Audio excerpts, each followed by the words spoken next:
Hoje, a gente vai mergulhar na história de uma cidade antiga com uma identidade, olha, profundamente contraditória. Um lugar que foi, ao mesmo tempo, um portal para o céu e um centro de corrupção. Estamos falando de Betel, um nome central na história do Antigo Testamento. Para a gente entender a história de Betel, a gente precisa primeiro encarar esse paradoxo de frente.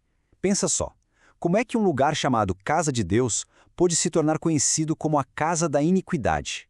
Pois é, esses dois nomes foram dados para a mesma cidade, e a jornada de um nome para o outro revela uma história fascinante sobre fé, poder e política. Ok, então vamos voltar lá para o início. Para compreender a queda de Betel, primeiro a gente precisa entender como ela se tornou um lugar sagrado. E as raízes disso são bem profundas, ligadas diretamente aos patriarcas que fundaram Israel. Olha que interessante, as escavações arqueológicas mostram que Betel já era um lugar com atividade urbana por volta de 2200 a.C., com fortificações de tudo, o que sugere que era um ponto estratégico. A cidade já existia muito antes da chegada dos israelitas e foi destruída e reconstruída várias vezes ao longo dos séculos. A história sagrada da região começa com ninguém menos que Abraão. Ao passar por ali, ele não apenas acampou, ele foi lá, construiu um altar e adorou a Deus. E o ponto fascinante é que esse ato de Abraão estabeleceu a área como lugar de encontro com o divino, séculos antes de ela receber seu famoso nome. A conexão fica ainda mais profunda com um neto de Abraão, Jacó. Tenta imaginar a cena. Jacó está fugindo para salvar a própria pele, sozinho, com medo, e ele para descansar justamente nesse lugar que já tinha sido santificado por seu avô. É ali que ele tem um encontro que mudaria não apenas seu destino, mas o nome daquele lugar para sempre. Jacó sonhou com aquela famosa escada que ligava a terra ao céu, com anjos subindo e descendo, e Deus no topo, confirmando a aliança.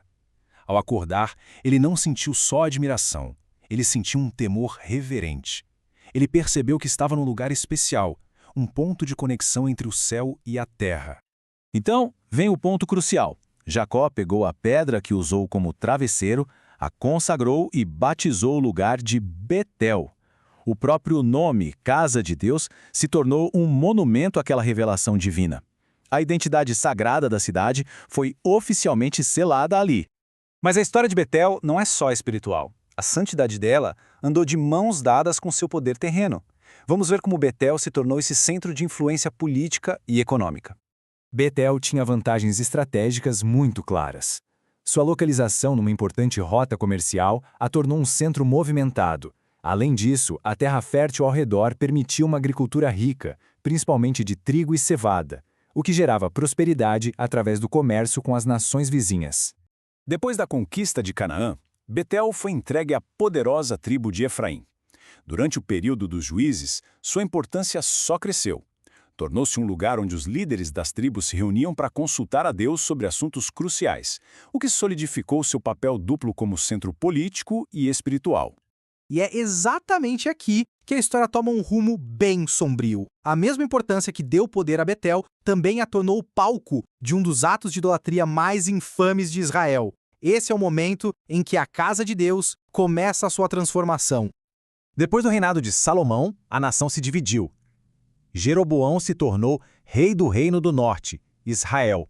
Mas ele tinha um problemão. O centro de adoração, o templo, ficava em Jerusalém, a capital do reino rival do sul, Judá. Para ele, cada peregrino que ia a Jerusalém era uma ameaça política. O raciocínio de Jeroboão foi puramente estratégico, uma manobra para garantir seu poder. Ele temia que a lealdade religiosa de seu povo se transformasse em lealdade política ao seu inimigo. Para consolidar seu trono, ele precisava de uma alternativa. E que lugar melhor para isso do que Betel, um local já super reverenciado e com uma longa história sagrada. A decisão de Jeroboão foi um golpe de mestre político, mas um desastre espiritual. Ele ergueu um altar em Betel, mas para representar a presença de Deus, ele instalou um bezerro de ouro, um ato de idolatria que ecoava o pecado dos israelitas lá no deserto. Ele basicamente sequestrou a santidade de Betel para fins puramente políticos. A resposta divina foi imediata e bem severa. Um profeta foi enviado para confrontar Jeroboão e profetizou diretamente contra o altar, declarando que um futuro rei da linhagem de Davi, chamado Josias, o destruiria. O próprio símbolo do poder de Jeroboão foi marcado para a destruição no exato momento da sua criação. A idolatria em Betel selou o seu destino. As consequências desse ato ecoaram por gerações, transformando permanentemente o legado da cidade e, de forma devastadora, até mesmo o seu nome. Foi o profeta Oséias quem deu voz à condenação de Deus. Num jogo de palavras fulminante, ele trocou Betel, a casa de Deus, por Bet-Aven, a casa da iniquidade. O nome que um dia celebrou um encontro divino agora denunciava a corrupção espiritual. E a história de Betel não é só um conto antigo, não. Hoje, acredita-se que o sítio arqueológico da cidade esteja na moderna vila de Beitim, na Cisjordânia. O eco do nome antigo ainda ressoa no nome moderno, conectando o presente a esse passado tão complexo. Isso tudo nos leva de volta ao coração da história de Betel. A gente viu um lugar marcado pela presença divina, desde Abraão até o sonho de Jacó. Mas também vimos esse mesmo lugar ser profanado por uma decisão política, transformado de casa de Deus em casa da iniquidade. A história nos força a perguntar: o que define a santidade de um lugar? É a sua história sagrada ou são as escolhas das pessoas que o habitam? Fica aí uma questão para a gente refletir.